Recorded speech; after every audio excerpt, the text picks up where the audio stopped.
여러분 안녕하십니까? 다산에듀 강사 권동성입니다. 2023년 사회 전기 공사 산업기사에서 전력공학에서는 어떠한 문제가 출제되었는지 한번 보시겠습니다. 자, 21번입니다. 원자로의 기능과 동일한 화력발전소의 설비는 무엇인가? 라고 했습니다. 자, 원자력 발전에서의 이 원자로는 뭐예요? 핵분열이 일어나는 곳이잖아요. 자, 이러한 역할과 동일한 역할인 수행하는 이 화력발전소의 설비는 바로 보일러가 되겠습니다. 보일러에서는 어떤 것이 공급이 되죠? 급수가 공급이 되고요. 이 보일러에서 가열을 통해 이것을 증기 터빈으로 보내게 되는데 결국에 어쨌든 원자로와 그리고 이 보일러는 기능이 동일하다라고 보시면 되겠죠. 각각의 장소에서요. 자, 그렇기 때문에 우리가 1번 보시면 복수기, 2번 보시면 내열기, 3번 보시면 보일러, 4번 보시면 제열기라고 있게 되는데 정답은 3번이 되겠습니다. 자, 그 다음에 22번입니다. 지상전류와 진상전류 모두 공급이 가능하여 전압을 연속적으로 조정이 가능한 조상 설비는 무엇인가 라고 했어요. 자, 우리 1번 보시면 직렬 리액터라고 적혀 있고요. 2번은 전력용 콘덴서, 3번은 동기 조상기, 4번은 직렬 콘덴서라고 되어 있습니다. 자, 이 중에 조상 설비라고 하는 것은 결국에 전력용 콘덴서와 동기 조상기가 되겠는데 전력용 콘덴서는 진상 전류만을 취급하게 되죠. 그로 인해서 우리가 전압을 조정하게 되는 것이고 이거는 계단적 조정이 되겠습니다. 자, 그러면 정답은 무엇일까요? 바로 3번 동기조상기가 되는 것입니다. 자, 동기조상기는 이러한 V곡선이라고 하는 것이 있습니다. 즉 세로축을 전기자 전류 IA 그리고 가로축을 계자 전류 IF라고 한다면 이 계자 전류의 변화에 따른 전기자 전류의 변화를 우리가 동기조상기의 V곡선이라고 부르게 되죠. 그렇죠?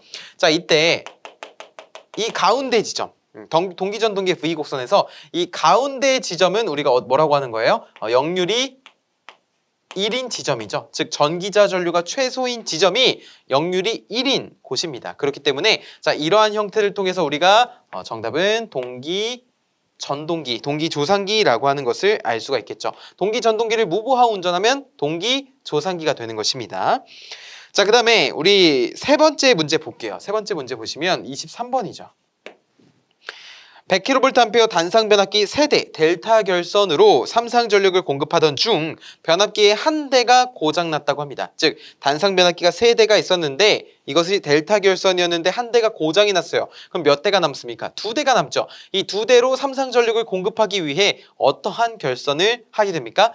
V 결선을 하게 됩니다. 자, 우리 V결선의 출력 PV라고 하는 것은 루트 3 곱하기 단상 변압기 한 대의 용량이 되죠. 자, 여기서 한 대의 용량은 100kVA라고 했으므로 루트 3 곱하기 100이 됩니다. 자, 이것을 계산하면 약 얼마가 나와요? 173kVA가 나오게 되죠. 따라서 정답은 몇 번입니까? 4번이 정답이 되는 것입니다. 그렇죠? 자, 그 다음에 4번입니다. 24번. 자, 송전계통의 소호 리액터 접지에 대하여 틀린 것은 이라고 했습니다. 자, 1번 선택 지락 계전기 동작이 쉽다. 이거 맞을까요? 아닙니다. 왜냐하면요, 여러분 소호 리액터 접지 방식은 이 중성점 접지 방식 중에서 가장 지락 전류가 최소인 방식이죠. 즉 소호 리액터와 대지정전 용량의 병렬 공진을 이용해서 우리가 지락 전류를 최소화하게 됩니다. 그렇기 때문에 선택 지락 계전기와 같은 이런 보호 계전기의 동작이 곤란해지는 그런 단점을 가지고 있습니다. 다만 지락 전류가 최소이므로 통신선의 유도 장애도 최소이고 그로 인해서 과도 안정도도 매우 높다는 그런 특징을 갖고 있게 되죠. 자, 2번 지락 전류가 적다, 3번 전자 유도 장애가 적다, 4번 과도 안정도가 크다. 전부 다 맞는 설명이 되겠습니다. 그래서 1번이 정답이 되겠네요.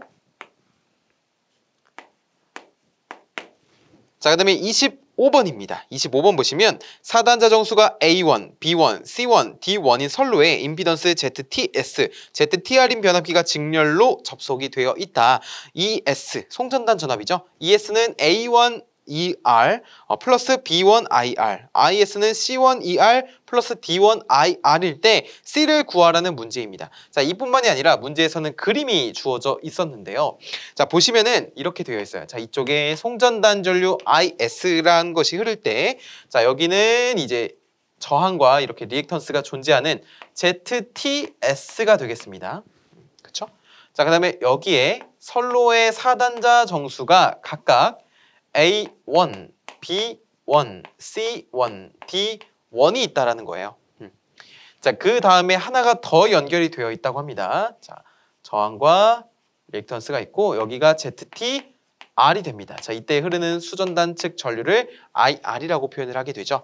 자, 그래서 여기를 대지라고 한다면 여기서부터 여기까지를 우리가 대지전압, 수전단 측 대지전압 ER이라고 하고, 자, 여기를 송전단 측 대지전압 ES라고 표현을 하겠죠. 근데 문제에서 물어보는 건 무엇이냐면 어드미턴스를 구하는 겁니다. 그러니까 4단자 정수 중에서 A, B, C, D 중에 C를 구하라는 거예요.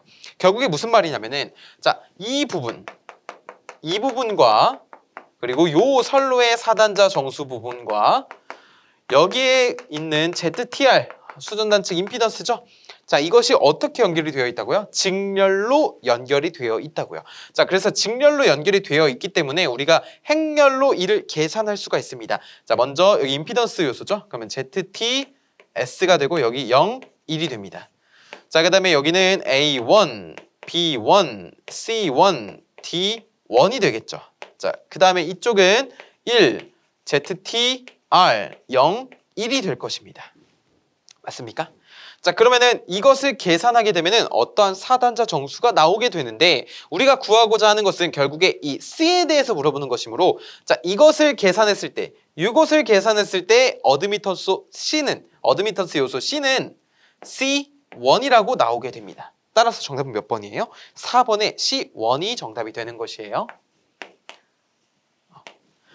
자, 그 다음에 이어서 26번 한번 보겠습니다. 자, 한류 리액터의 사용 목적에 대해서 물어봤습니다. 자, 26번에 있는 이 한류 리액터, 26번에서 물어보는 한류 리액터는 바로 단락 전류를 제한하기 위해, 즉 차단기의 차단 용량을 경감시키기 위해서 차단기의 전원 측의 직렬로 연결하는 리액터를 우리가 한류 리액터라고 부르게 되죠. 한류 리액터의 주된 목적은 단락 전류 제한이 되는 겁니다. 따라서 정답은 2번이 되겠습니다. 2번. 자, 이어서 27번 한번 보겠습니다. 자, 우리 지중 전선로에, 그러니까 지중 케이블에서 고장점을 찾는 방법이 아닌 것은 이라고 했는데, 지중 전선로에서 고장점을 찾는 방식 여러 가지가 있었죠. 대표적으로 4가지가 있게 되는데, 첫 번째 머레이 루프법, 두 번째 펄스 레이더법, 세 번째 정전 브릿지법, 그쵸? 네 번째는 수색 코일법이 있게 되겠습니다. 자, 그래서 문제에서 물어보는 거는 고장점을 찾는 방법이 아닌 것을 물어봤잖아요. 자, 3번 보기 보시면 매거법에 의한 방법이라고 되어 있는데, 자, 매거는 우리 절연 저항을 측정하는 방법이 되겠습니다. 따라서 27번에 대한 정답은 3번이 되겠습니다. 28번 보겠습니다. 송전선로에 매설지선을 설치하는 목적이라고 했습니다. 자, 매설지선을 왜 설치할까요? 매설지선을. 우리 높은 방전 전류로 인해서 이 철탑의 전위가 상승하는 현상이 발생할 수 있는데, 자, 그로 인해서 철탑에서 송전선 측으로 섬락이 발생하는 것, 이것을 우리가 역섬락이라고 부르게 되죠. 즉, 이 역섬락을 방지하기 위해 철탑의 탑각의 접지 저항을 감소시켜주기 위해서 우리가 매설지선이라고 하는 것을 설치를 하게 됩니다. 따라서 28번에 대한 정답은 1번 뇌해 방지가 정답이 되겠죠. 자, 이어서 29번 보겠습니다. 자, 수압 철관의 반지름 R은 5m일 때 유속이 V는 4.5m/s 였습니다. 반지름 R은 4.5m일 때 유속은 몇 m/s인가? 자, 우리 연속의 원리에 의해서, 연속의 정리에 의해서 유량이라고 하는 것은 속도 곱하기 단면적이죠. 그렇죠? 근데 초반에 반지름이 R이었고요. 유속이 V 4.5m/s라고 했습니다. 반지름이 5m고. 자, 그래서 A 곱하기 V를 써야 되는데, 우리 이 수압 철관이 단면적이 어떻게 생겨 있죠? 원의 단면적입니다. 그러면 원의 단면적 어떻게 구하죠? 반지름으로 파이 R 제곱이죠. 파이 R 제곱. 그래서 먼저 적어 보겠습니다. A1의 V1은 변화한 단면적, 그리고 그때 변화하는 속도잖아요. V2. 근데 우리가 구하고자 하는 것은 이 V2이기 때문에 V2에 대해서 정리를 할 겁니다. V2라고 하는 것은 A2분의 A1 곱하기 V1입니다. 맞습니까? 자, 여기서 제가 방금 말씀드린 단면적이 나와야 되는데 파이 R 제곱이죠. 파이 곱하기 5의 제곱에다가 기존의 속력 얼마였습니까? 유속이 4.5m/s였습니다. 자, 그리고 이것을 무엇으로 나눠줘요? A2로 나눠줘야 되죠. 파이 곱하기 4.5의 제곱으로 나눠주어야 됩니다. 그래서 파이 지워지게 되고, 자, 이것을 계산하게 되면은 그 값은 약 5.6m/s가 나오게 됩니다. 따라서 정답은 몇 번입니까? 4번이 되는 것이죠. 4번. 괜찮으시죠? 좋습니다. 자, 좀 지우고 우리 10번 볼게요. 10번. 30번이죠. 30번. 자, 이렇게 지우고 30번을 보겠습니다. 무브핫이 선로의 정전 용량에 의한 충전 전류는 일반적으로 무엇인가? 라고 했습니다. 자, 우리 충전 전류라고 하는 것은 결국에 이런 정전 용량에 흐르는 이 전류를 우리가 IC로서 표현을 하고 보통 충전 전류라고 하게 되는데, 결국에 커패시터에 흐르는 전류이므로 이거는 전압보다 전류의 위상이 더 앞선 진상 전류가 흐르게 되죠. 자, 그래서 이것을 우리가 진상 전류라고 표현을 하게 됩니다. 30번에 대한 정답은 1번이 되겠습니다. 자, 31번입니다. 전원으로부터의 합성 임피던스가 0.5%라고 합니다. 자, 0.5%는 0.5%인데 몇 킬로볼트 암페어 기준이냐면 15,000 킬로볼트 암페어 기준이라고 되어 있어요. 기준 용량이 이것이라는 거죠. 그렇죠? 자, 그것일 때 그곳에 설치하는 차단기 용량은 몇 메가볼트 암페어 이상인가? 라고 물어봤습니다. 자, 우리 단락 용량 구하는 공식을 한번 써볼게요. 차단기 용량도 똑같죠. 자, 퍼센트 임피던스 분의 100 곱하기 기준 용량 P에 N을 곱해주게 됩니다. 그렇죠? 그러면은 퍼센트 임피던스가 뭐라고요? 0.5%라고요. 0.5분의 100이 되는 것이고요. 자, PN은 얼마라고요? 15,000kVA라고 했습니다. 근데 이것을 메가볼트암페어로 바꾸면 어떻게 돼요? 10의 마이너스 세제곱 곱해줘야 되니까 15메가볼트암페어가 되죠. 그렇죠? 그렇기 때문에 이것을 계산하게 되면은 우리가 이 값은 3000 메가볼트 암페어가 나오는 것을 확인할 수가 있습니다. 따라서 정답은 3번이 되겠습니다. 3번. 이어서 32번 보겠습니다. 송전선로에 근접한 통신선에 유도장애가 발생하였다. 전자유도의 주된 원인에 대해서 물어봤습니다. 자, 우리 전자유도 전압을 보통 E의 M으로서 표현을 하게 되는데요. 자, 이때 전자유도 전압의 크기로서 표현을 한다면 오메가의 M에다가 L에 그다음에 3I 제로라고 표현을 하게 됩니다. 물론 기본 단위는 볼테이지가 되겠죠. 볼트. 자, 이때 M은 상호 인덕턴스고요. 그다음에 L이라고 하는 거는 병행하는 길입니다. 길이. 병행하는 길이고 I0는 영상 전류죠. 3I0가 결국에 기유도 전류가 됩니다. 그래서 결국에 근본적인 원인은 뭐예요? 바로 이 영상 전류에 의해서 전자유도가 발생한다. 따라서 1번이 정답이 되겠습니다. 자, 이어서 33번 보겠습니다.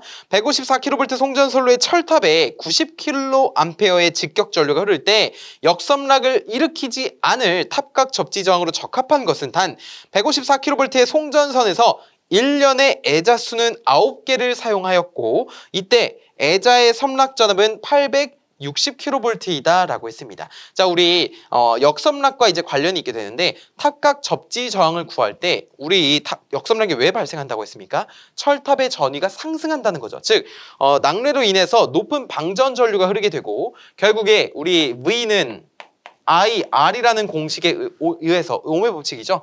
전류도 높고 이제 저항도 있게 되니까 결국에 이 철탑의 접지 저항과 방전 전류의 곱만큼 무엇이 발생합니까? 전위라는 것이 발생하게 되죠. 이 전위가 높아짐으로써 역섬락이 발생하게 되는데 결국에 우리가 이 철탑의 접지 저항을 탑각 접지 저항을 계산하려면 R은 뇌 전류분의 전압이라고 보시면 되겠습니다. 근데 문제에서 주어진 조건에 따르면 뇌 전류라고 하는 거는 90A라고 했고요. 그쵸? 철탑에 90kA의 직격 전류가 흐른다고 했으니까. 자, 그다음에 문제 끝에 애자의 섬락 전압이 주어져 있습니다. 그러면은 자, I는 90이고요. 섬락 전압은 860이니까 킬로볼트니까. 그다음에 이것을 계산하면은 약 9.6ohm이 나오게 됩니다. 그렇죠? 그렇기 때문에 이것과 이제 이하인 접지 저항을 선택을 하면 9ohm이 정답이 되겠습니다. 9ohm. 1번이 정답이 되겠죠. 34번입니다. 다음 보호계전기 회로에서 A 부분의 명칭은 이라고 했는데 자, 그림이 어떻게 주어져 있었냐면요. 자, 이렇게 주어져 있어요. 이렇게 되어 있어서 여기에 차단기가 이렇게 있고요. 차단기입니다. CB. 그렇죠? 그 다음에 이쪽에 이제 CT 변류기가 존재하게 되고요. 자, 이곳으로부터 어디로 가냐면 이렇게 어떠한 보호 계전기 쪽으로 연결이 되어 있고 이 위에 보시면 이렇게 되어 있습니다. 이 기호 뭐예요? 여러분? 요거 뭡니까 이거? 이거 변압기죠? 근데 그냥 변압기가 아닙니다. 어떤 변압기입니까? 계기용 변압기입니다. 계기용 변압기는 우리가 PT로서 표현을 하게 되는데 포텐셜 트랜스포머죠? 이거 어떤 역할을 수행합니까? 고전압을 저전압으로 변성해서 전력 공급해주는 거죠. 계기용 변성기 같은 곳에 이런 보호계전기 같은 곳에 측량 기기에 전력을 공급하기 위해 고전압을 저전압으로 낮춰주는 것을 우리가 계기용 변압기라고 했습니다. 자, 그 다음에 마저 그림을 그려보면 이 보호계전기로 하여금 이쪽에 무엇이 연결되어 있어요? 이렇게 트립 코일이 이렇게 있게 되는 것이죠. 그래서 어쨌든 이 부분에 들어갈 이 A의 명칭을 물어봤으므로 우리가 4번 계기용 변압기를 정답으로 골라주시면 되겠습니다.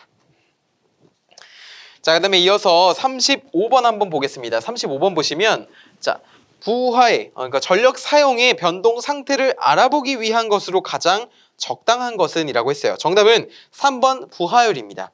부하율이라고 하는 거는 높으면 뭐예요? 설비의 가동률이 높다라는 거죠. 결국에 이 부하율이라고 하는 것은 계절에 따라서도 달라지게 되는데 어떻게 보면은 기계의 평균 출력을 좀 나타내는데 계산되는데 사용이 되는 것이 부하율이고 그리고 부하의 이런 변동 상태를 보여주는 것 또한 부하율의 의미가 되겠습니다. 그래서 우리가 이 35번에서 전력 사용의 변동 상태를 알아보기 위한 것으로 가장 적당한 것은 바로 부하율이 정답이 되는 것입니다. 그래서 35번에 대한 정답은 3번이 되겠습니다. 3번.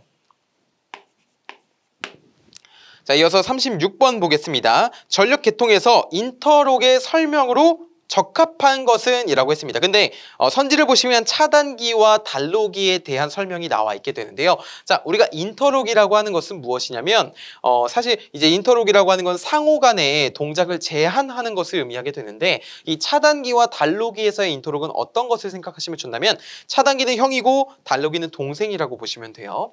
자, 우리가 정전시가 있고요. 정전시는 이제 전원을 끊는 경우를 말하게 되고 자, 그다음에 급전시도 있습니다. 급전시는 이제 전원을 넣는 경우, 투입하는 경우를 말하게 됩니다. 자, 정전시에는 이 단로기와 차단기를 어떻게 조작을 해야 될까요?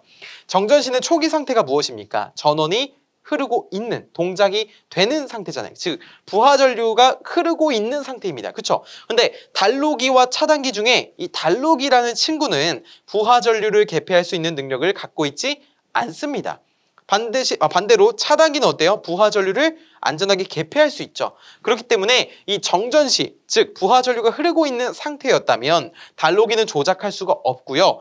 먼저 차단기로 끊어주어야 부하전류가 흐르지 않아서 그제서야 단로기를 조작할 수 있어요. 즉 차단기를 먼저 끊어주고 오프 해주고 DS, 단로기를 끊어주어야 됩니다. 순서가요. 급전시, 전원을 넣을 때는 전원이 안 들어가 있는 상태이기 때문에 부하전류가 흐르지 않는 상태란 말이에요. 그렇기 때문에 자, 단로기를 먼저 온 시킬 수가 있습니다. 그래서 DS ON 이렇게 쓸 수 있겠죠. 자, 그 다음에 이제 차단기를 ON 해서 전원을 투입시켜 주는 겁니다. 그래서 이러한 동작 순서를 우리가 인터록이라고 부르게 되는데 1번 차단기와 단로기는 각각 열리고 닫힌다? 단로기 불가능하죠. 2번 차단기가 열려 있어야만 단로기를 닫을 수 있다. 즉 차단기가 열려 있어야 닫든지 열든지 할 수 있다라는 거예요. 그래서 우리가 차단기가 형, 단로기가 동생이라고 하는 겁니다. 동생 형 말 들어야 되잖아요. 그렇죠? 안 듣는 사람도 있는데 웬만하면 듣는 게 좋잖아요. 그렇기 때문에 자, 이렇게 인터록을 기억해 주시면 되고 36번에 대한 정답은 2번이 되겠습니다. 자, 37번입니다. 송전계통에서 절연협조의 기본이 되는 거. 우리 절연협조라고 하는 것은 무엇입니까? 기기 또는 애자 이런 상호 간에 적정한 절연 강도를 가지기 위해서 합리적으로 경제적으로 설계를 할 수 있도록 하는 것. 이것을 우리가 절연협조다라고 하게 되는데, 자, 절연협조는 154kV 계통을 예로 들어드리면 우리 에콘 부변피라고 해서요. 선로 애자가 가장 크고 그 다음에 결합 콘덴서, 기기와 부싱, 그리고 변압기, 그 다음에 필회기의 제한 전압이 됩니다. 즉, 이 필회기라고 하는 친구는 제1보호 대상이 변압기가 되거든요. 결국에 이 절연협조의 기본이 되는 것은 필회기의 제한 전압입니다. 따라서 3번에 있는 필회기의 제한 전압이 절연협조의 기본이 된다라고 보시면 되죠. 자, 38번. 부하 역률이 0.6인 경우 전력력 콘덴서를 병렬로 접속하여 합성 역률을 0.9로 개선하면 전원 측 선로의 전력 손실은 처음 것의 약 몇 %로 감소되는가? 즉, 감소가 얼만큼 했는지를 물어보는 겁니다. 자, 그래서 우리가 그 퍼센테이지를 구하기 위해 다음과 같은 공식을 이용하면 되죠. 전력 손실 P 로스라고 하는 것은 전압의 제곱, 역률의 제곱 분의 전력의 제곱 곱하기 저항으로서 구할 수가 있습니다. 이것이 뭐예요? 전력 손실이에요. 근데 문제에서 별다른 언급이 없기 때문에 이런 전압이 지금 어떻게 됐냐면 역률이 0.6에서 0.9가 됐습니다. 전압이 아니라 역률이. 그럼 다른 조건은 그냥 무시한다고 볼게요. 고려하지 않고 이 전력 손실과 역률 간의 관계만 보자면, 자, 이렇게 해서 역률이 0.6에서 0.9로 증가했다면 반비례죠. 근데 제곱의 반비례입니다. 그러면 어떻게 되는 거예요? 이 PL에다가 일단은 이렇게 먼저 써버리면 이렇게 표현을 할 수가 있고, 결국에 우리가 PL이라고 하는 거는 새로운 전력 손실이죠. PL'이라고 하는 거는 반비례니까 0.9분의 0.6이 되고, 이것의 제곱에 기존의 전력 손실을 곱해 주어야겠죠. 그것을 우리가 PL이라고 표현을 해보겠습니다. 자, 이것을 계산하면, 즉 0.9분의 0.6의 제곱에 전체 제곱을 계산하게 되면은, 자, 이 값은 0.444가 됩니다. 그럼 몇 퍼센트 감소하게 된 겁니까? 44.4로 감소했다고 하는 것이죠. 그러니까 0.444가 됐다는 거는 PL의 0.444가 됐다는 거예요.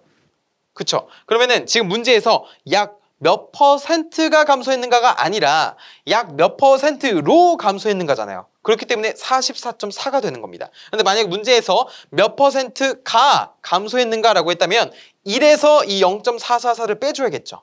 근데 문제에서는 몇 퍼센트로 감소했는지를 물어봤기 때문에 이 44.4% 수준이다라고 대답을 해줘야 됩니다. 따라서 정답은 2번이 되는 것이에요. 2번.